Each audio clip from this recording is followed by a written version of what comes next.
And I'm Rod.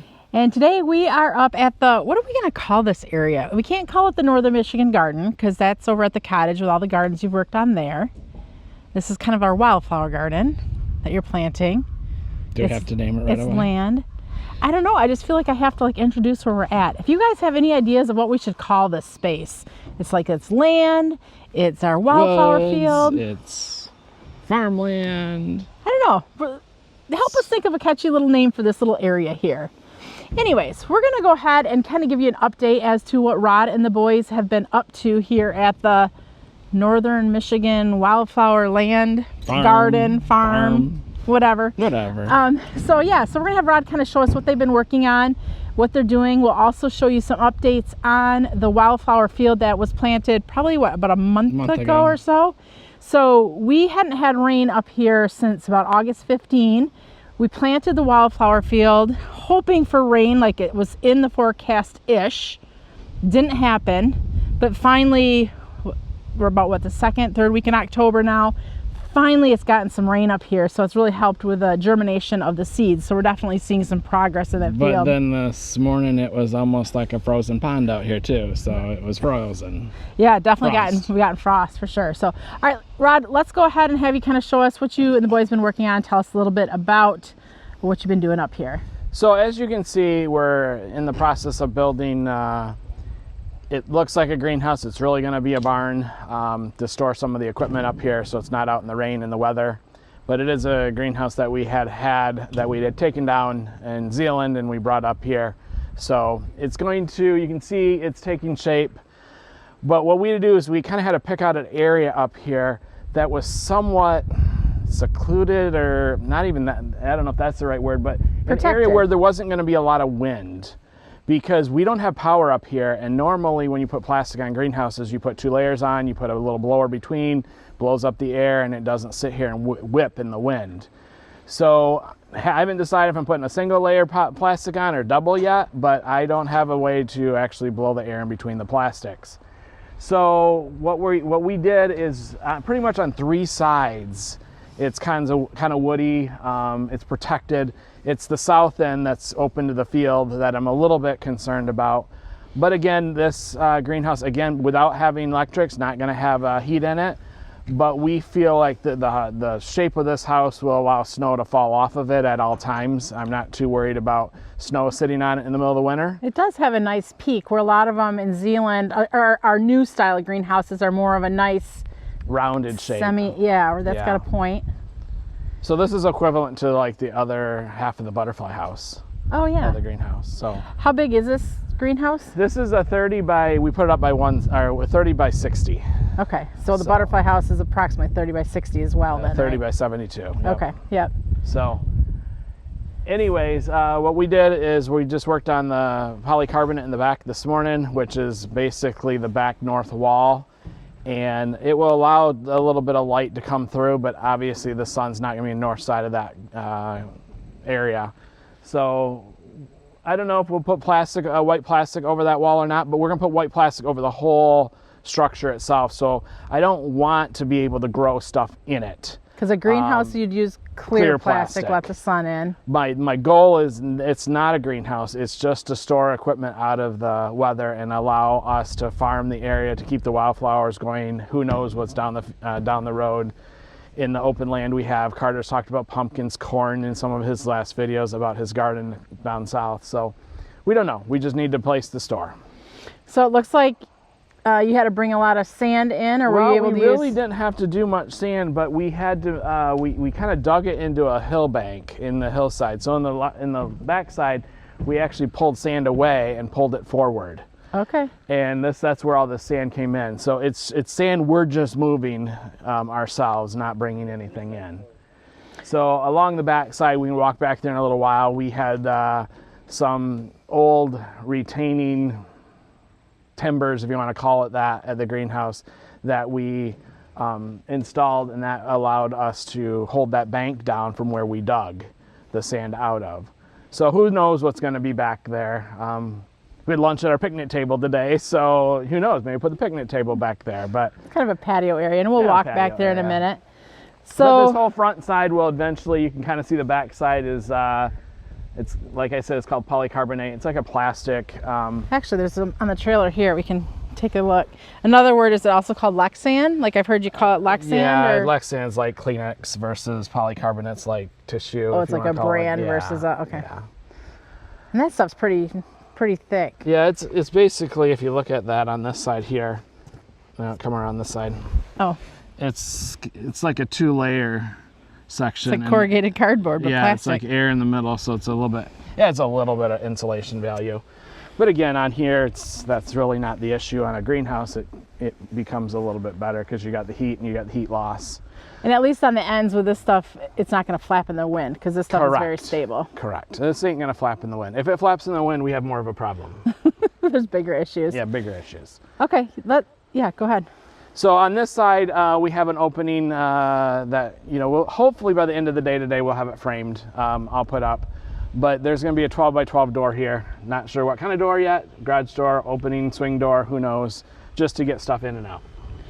Because that's kind of a bigger door than really what we have on many of the greenhouses. Oh, most definitely.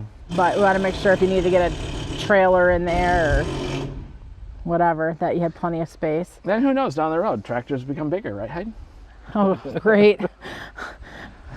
Welcome to my world. No, seriously though, I think this will be a fun thing.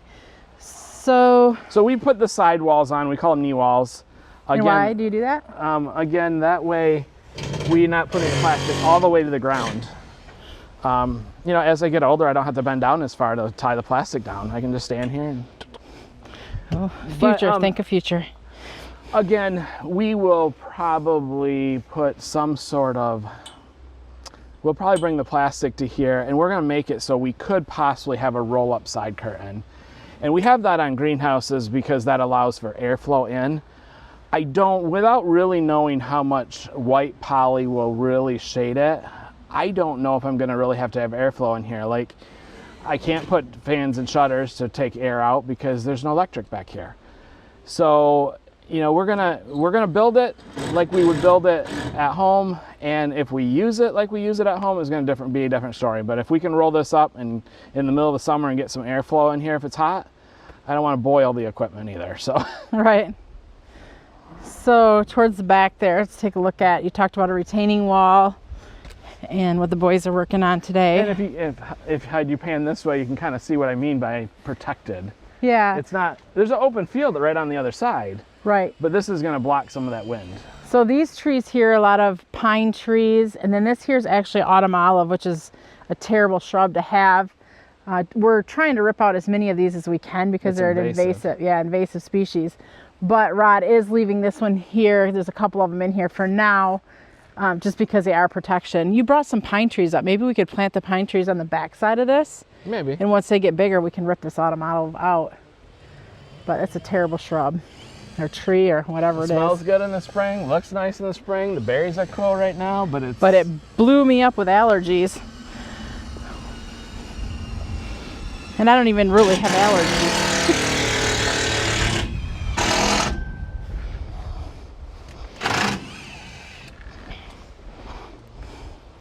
Just walking around, there's a whole bunch of deer tracks, which we knew.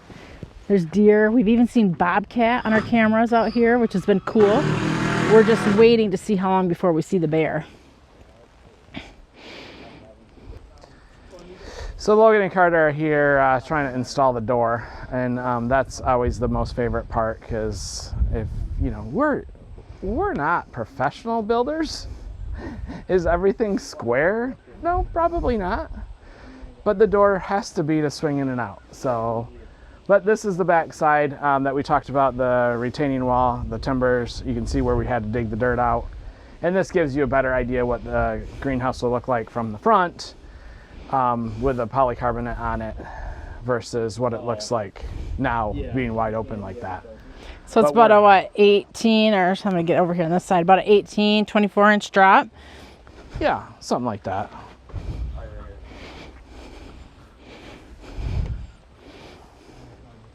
Yeah. So who knows what will ever go back here. You know? But at least soil won't run into the greenhouse when it rains. Correct. Correct. And it was our way of getting rid of stuff that was sitting around the greenhouse for years and years and years. Recycling. Kind of.